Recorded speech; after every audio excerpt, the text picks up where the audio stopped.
السلام. انا البنكرياس ديالك. الخدمه ديالي نراقب السكر في الدم. ملي كتاكل السكر كيطلع، كنطلق هرمون سميتو الانسولين.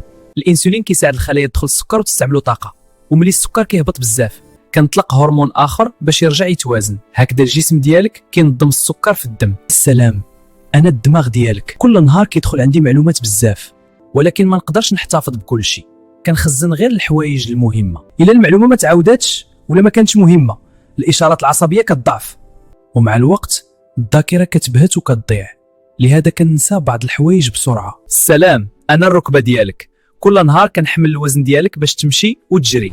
الا بغيتي نحافظ عليك وما نضركش، خاصك دير شي حوايج بسيطه. اول حاجه حاول ما تزيدش الوزن بزاف حيت الضغط كيتزاد عليا. ثاني حاجه دير تمارين خفيفه باش تقوي العضلات اللي حدايا. وثالث حاجه ما تبقاش جالس بزاف بلا حركه. الا حافظتي عليا غادي نخليك تمشي وتتحرك بلا الم. سمعتيني كنتوجع؟ انا الضرسه ديالك، وملي كيوقع فيا التسوس كنعطيك الحريق. الا بغيتي تنقص الالم شويه، جرب هاد الحوايج البسيطه راه عندك في دارك. الماء دافئ مع الملح كيعاون ينقص الالتهاب. تقدر حتى دير شويه د القرنفل حيت فيه ماده كتخفف الوجع، والا كان الورم حط شويه الثلج من برا ديال الخد. ولكن ما تنساش هادشي غير مؤقت. الحل الحقيقي هو تمشي لطبيب الاسنان.